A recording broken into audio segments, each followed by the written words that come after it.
Assalamualaikum warahmatullahi wabarakatuh.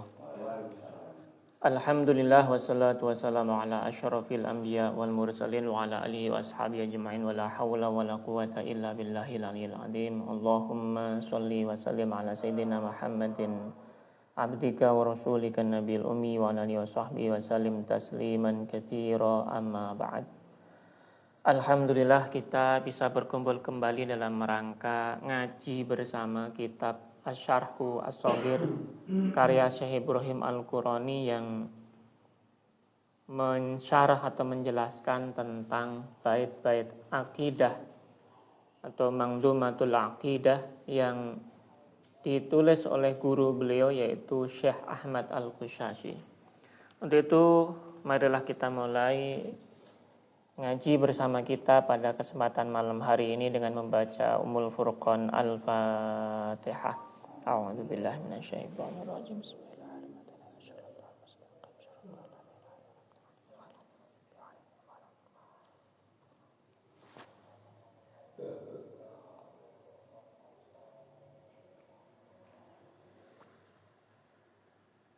Wa li jami' silsilati hadzal kitab sampai awalnya Syekh Ahmad Al-Qushasyi, Syekh Ibrahim Al-Qurani wa masyayikhina fi hadhihi tariqah jami'uhum kulluhum. Al-Fatihah. A'udzu billahi minasyaitonir rajim. Bismillahirrahmanirrahim. Alhamdulillahi rabbil alamin arrahmanir rahim maliki yaumiddin. Iyyaka na'budu wa iyyaka nasta'in ihdinas siratal mustaqim. Siratal ladzina an'amta 'alaihim ghairil maghdubi 'alaihim waladdallin. Amin amin ya rabbal alamin. Kita lanjutkan kembali syarah dari kitab tauhid ini yang kemarin sudah kita jelaskan tentang sifatul kalam. Dan sekarang kita akan lanjutkan tentang sifatul ilm atau sifat al-ilmu bagi Allah yang termasuk bagian dari as-sifat al-qadimah bagi Allah. Dalam baitnya Syekh Ahmad Al-Qushasyi menyebutkan fal ilmu kasyafun lima qad yudkar juz'iyan awwalan annahul mu'tabar. Dari bait ini Syekh Ibrahim Al-Qurani menjelaskan apa yang disampaikan oleh guru beliau yaitu Syekh Ahmad Al-Qushasyi dari bait yang saya sebutkan di awal tadi, yaitu fal ilmu, yang dimaksud dengan ilmu dalam ungkapan bait ini adalah wa huwa sifatun awwaliyatun lil haqqi, merupakan sifat yang paling utama atau yang pertama bagi Tuhan yang maha hak.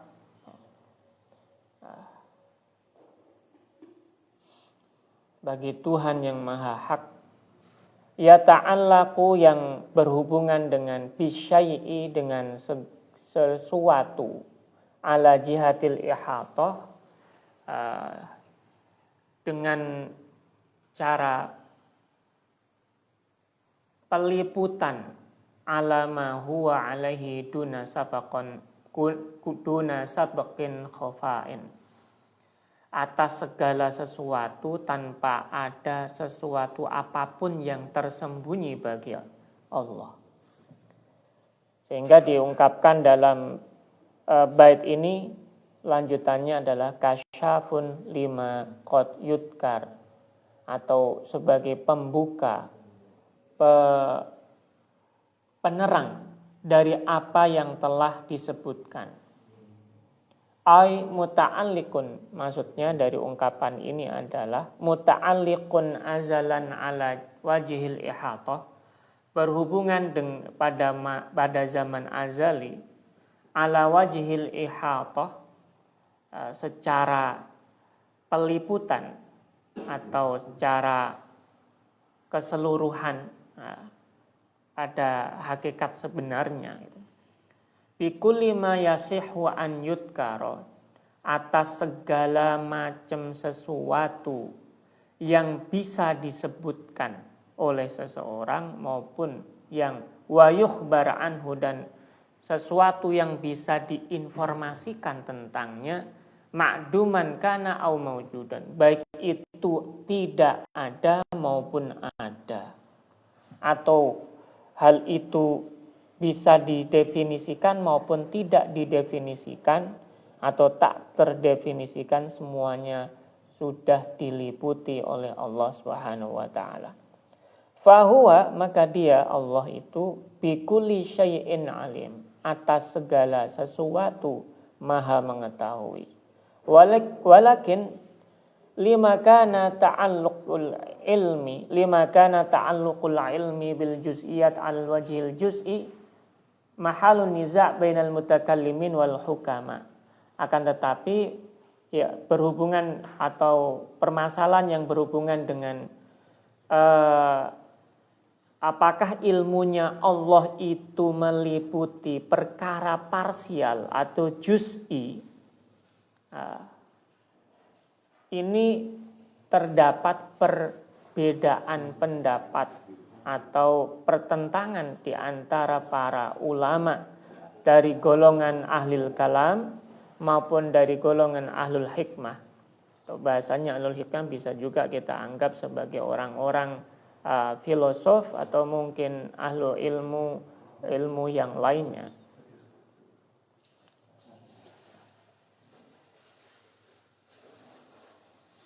Nasa ala mahal niza, untuk itulah Syekh Ahmad Al-Qushayri ini agar tidak terjadi pertentangan, maka dia menyebutkan di dalam baitnya itu adalah juz'iyan awalan. Faqala juz'iyan awalan, menyebutkan juz'i, bahwa pengetahuan Allah, pensikapan atau peliputan ilmunya Allah atas segala sesuatu itu bersifat juz'i, partikel, alias yang kecil saja kelihatan, apalagi yang lebih besar dari hal yang kecil itu.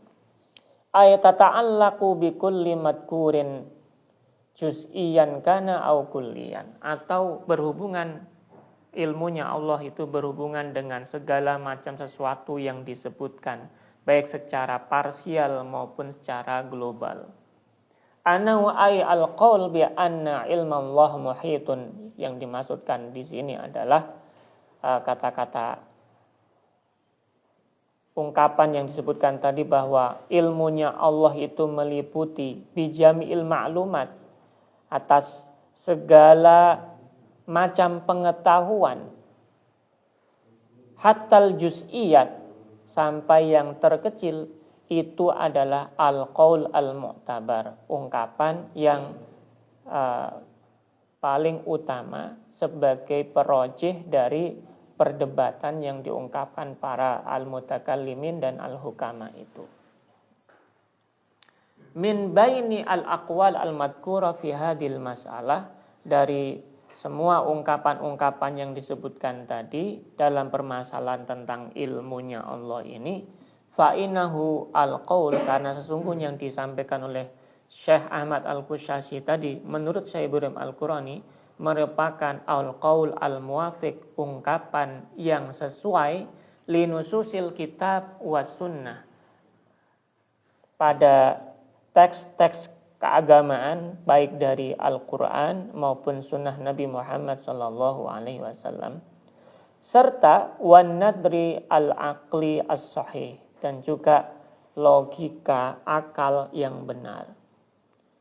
Di dalam bab logika, bagi orang yang memiliki logika akal yang benar, pasti akan menemukan suatu kebenaran, asal logika itu tidak disertai oleh syahwat dan distorsi yang merusak logika yang benar tadi. Wa kaifa yakhfa 'alaihi syai', dan secara logikanya bagaimana mungkin segala sesuatu itu ada yang bisa tersembunyikan atau tidak diketahui oleh Allah, padahal Dia itu mengetahui yang terkecil, apalagi semuanya yang bersifat besar.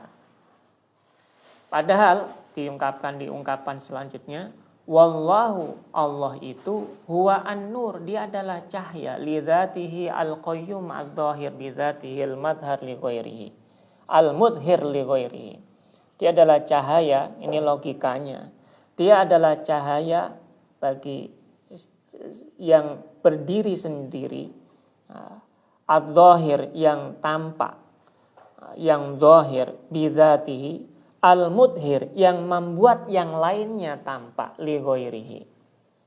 Idza syaa biqahiri qudratihi, apabila dia berkehendak atas kuasanya. Wa kullama kana nuran li dzatihi kana aliman bi kulli syai'. Dan apabila ada cahaya, maka cahaya ini sebagai sumber, otomatis sumber ini yang membuat segalanya itu bisa kelihatan. Jadi logika yang disampaikan oleh Syekh Ibrahim Al-Qurani ini begini. Kita ketika berada dalam suatu ruangan yang tidak ada cahaya, maka ruangan itu akan menjadi gelap. Ketika gelap, otomatis kita tidak bisa melihat apapun. Ketika tidak bisa melihat apapun, berarti kita tidak bisa tahu apa ini, apa itu, karena gelap. Ketika ada cahaya, maka segala sesuatu menjadi jelas. Nah, bagaimana mungkin segala sesuatu itu tidak jelas, padahal dia sendiri sebagai cahaya dari segala sesuatu itu. Otomatis, karena dia adalah cahaya, dan yang membuat yang lainnya ini tampak gitu. Tidak ada yang bisa disembunyikan darinya. Wa kullama kana nurun ladzi kana aliman bi kulli syai' li dzatihi limtina'i khafa'is syai', karena tidak mungkin ada yang tersembunyi. Ala dzahiri li dzatihi al-mudhir li kulli ma yusamma ghairan.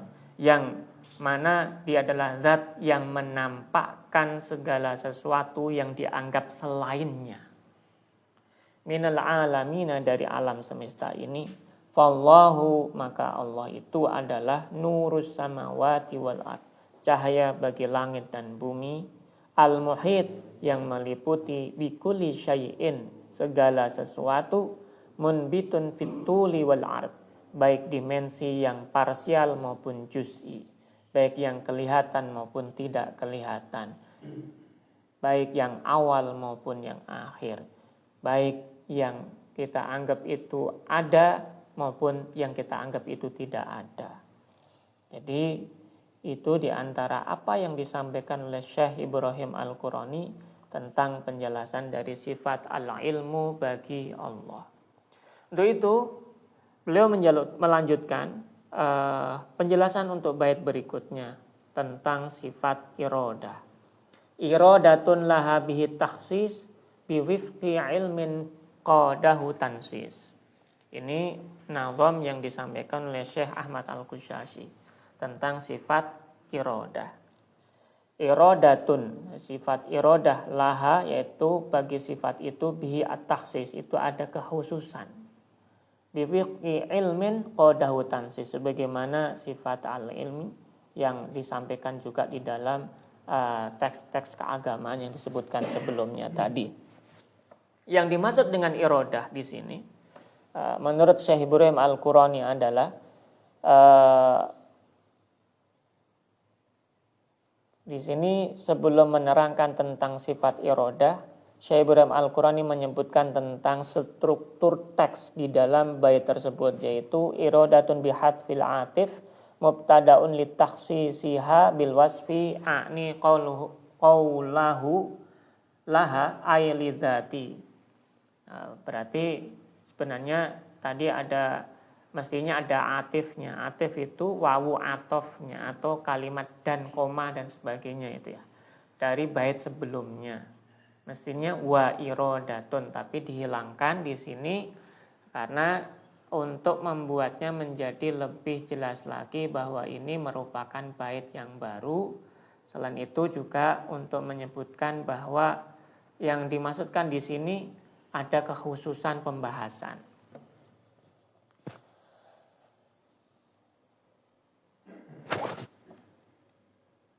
Oke, saya lanjutkan. Tentang sifat iradah ini, Syekh Ibrahim Al-Qurani menyebutkan bahwa kata iradah itu dinisbatkan juga dengan ungkapan yang lainnya seperti kata kudrah. Sawan itla yumkin an yaqa'a biha hadad did yumkin an yaqa'a hadad did al-akhar. Fal mukhassis ghairul kudrah. Jadi kata iradah itu ada lawan seperti kata kudrah. Kalau ada iradah lawannya ghairu iradah. Maka bukan seperti itu gitu loh. Seperti kata kudrah lawannya ghairu kudrah, bukan begitu. Seperti kata al-ilm lawannya ghairul ilm, bukan begitu. Ada beberapa lawan sifat yang itu secara khusus merupakan lawan yang bukan dengan ungkapan kata tidak, tapi lawan yang berbeda, dan itu tidak perlulah dijelaskan secara detail di sini. Wa baqiyatu sifat as-sab' yuwadhihu ma rawainahu fi sunan Abi Dawud, dan semua sifat-sifat al-qadimah yang disebutkan di awal kemarin itu semuanya hakikatnya dijelaskan di dalam Al-Qur'an dan juga sunan Nabi, sebagaimana di dalam sunnah Nabi Muhammad SAW yang kami riwayatkan. Ini kami riwayatkan karena di sini Syekh Ibrahim Al-Qurani memang beliau ahli hadis. Beliau meriwayatkan dari fi sunani Abi Dawud, dalam kitab Sunan Abi Dawud, fi babi ma yaquluhu, di dalam bab apa yang dikatakan oleh Rasulullah SAW, idza asbaha, ketika menjelang pagi hari, bisanadin sholihin indahu, dengan sanad yang benar darinya, li sukutihi alaihi min hadithi ba'di banatin Nabi SAW, yang diriwayatkan dari hadis sebagian dari putri-putrinya Kanjeng Nabi Muhammad SAW, wa radhiya anha anan Nabi, bahwa sesungguhnya Nabi Muhammad SAW kana yu'allimuha, mengajarkan kepada para putri-putrinya tadi, fayaqulu quli, maka Kanjeng Nabi Muhammad SAW mengucapkan atau bersabda, katakanlah wahai anak atau putri-putriku, quli, katakanlah putriku, hina tusbihin, ketika engkau menjelang pagi hari, yaitu ungkapan subhanallah wa bihamdihi la quwata illa billahi masyaallahu kana wa ma lam yasha lam yakun. Subhanallah, maha suci Allah, wa bihamdihi, dan dengan pujian atau segala macam pujian itu bagi Allah, la quwata, tidak ada kekuatan apapun, illa billahi, kecuali bagi Allah semuanya bisa ada, masya Allahu kana, dan apapun yang Allah kehendaki akan terjadi, wa ma lam yasha lam yakun, dan apapun yang tidak dikehendaki oleh Allah tidak akan terjadi.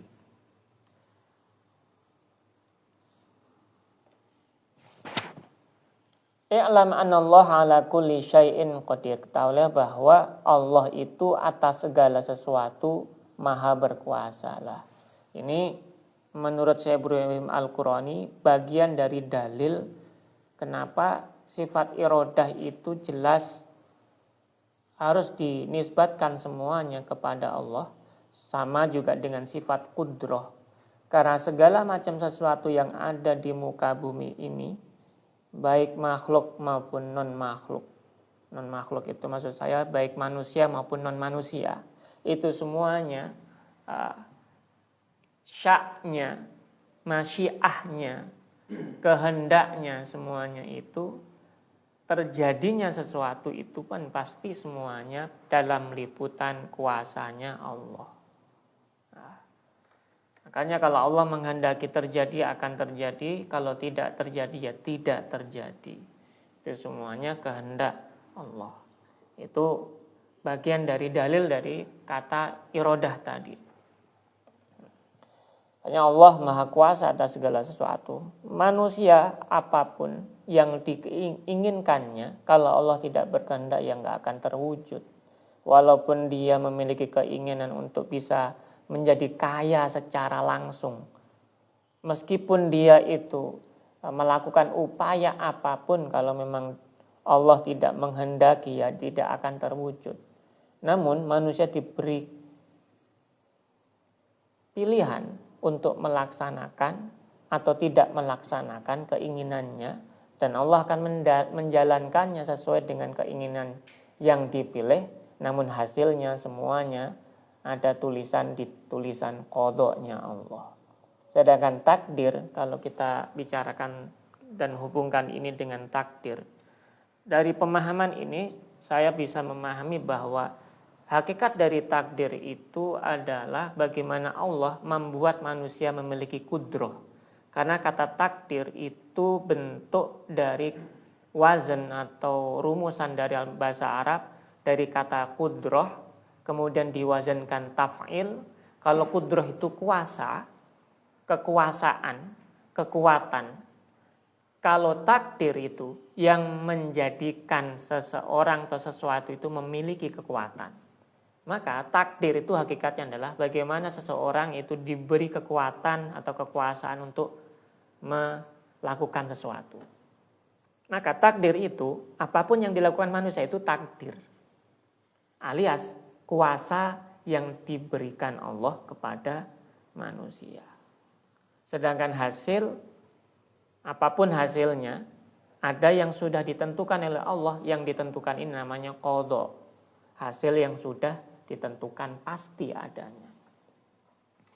Nah, itu dari pemahaman ini apa yang saya pahami dari kata kudrah dan iradah tadi.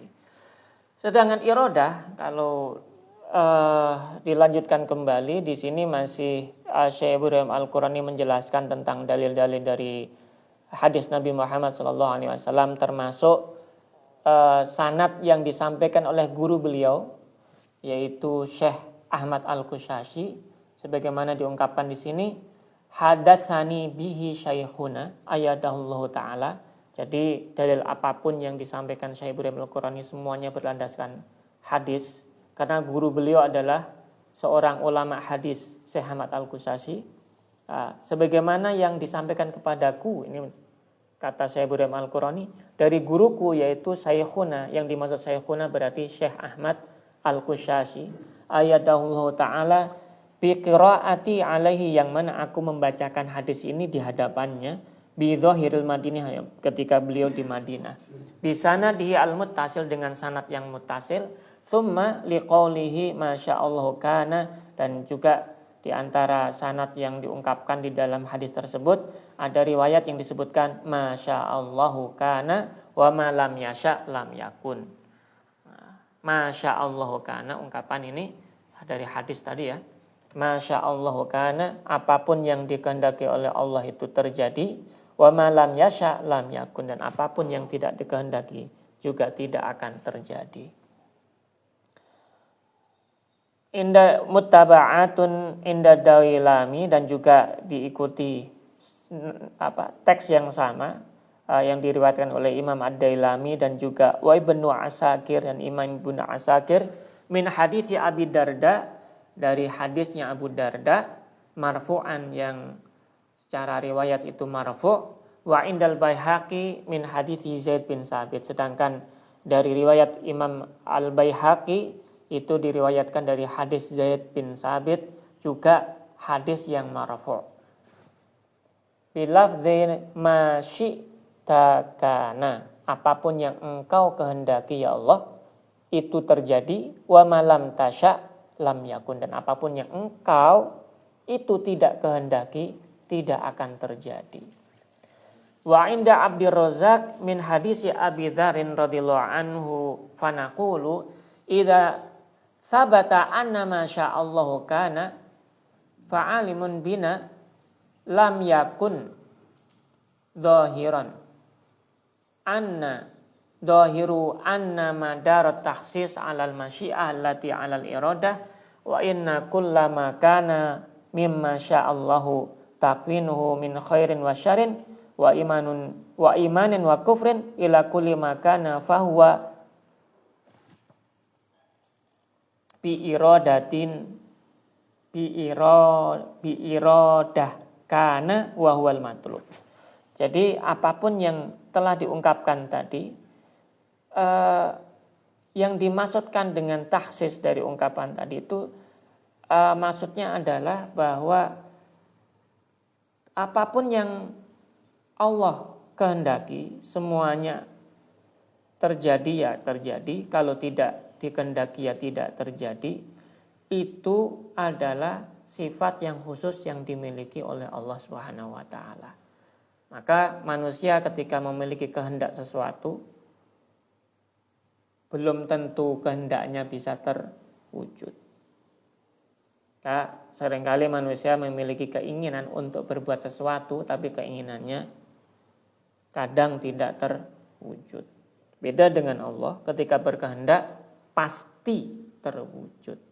Ketika tidak berkehendak tidak terwujud. Nah, itu diantara hal yang disampaikan. Itu meliputi semua kehendak yang terjadi di tatanan dunia. Baik itu hal yang buruk, khair, baik itu yang baik, khair maupun yang buruk, syar ya. Ataupun keimanan seseorang, kekafiran seseorang. Sehingga hakikatnya kita itu ketika kita diberi keimanan, maka kita orang-orang yang memang diberi kekuatan itu oleh Allah, kekuatan iman. Kalau memang suatu ketika ada seseorang yang kita dapati dia dalam posisi kekufuran, ya memang sama Allah diberi posisi seperti itu. Sehingga menjadi semakin jelas pemahaman kita bahwa hakikatnya alam, manusia dan sebagainya itu semuanya sama saja. Baik mereka beragama Islam maupun non-Islam, semuanya berada dalam lingkup takdir dan kuasa Allah Subhanahu wa taala. Dan tidak ada sesuatu apapun yang terlepas dari takdir itu. Nah, ini yang dimaksud dengan irodah, bahwa segala macam sesuatu itu semuanya berada dalam kehendak Allah Subhanahu wa taala. Ini yang bisa saya sampaikan, kurang lebihnya saya mohon maaf. Wa'alafu minkum. Allahumma fiqhil aqwamit thoriq. Assalamualaikum warahmatullahi wabarakatuh.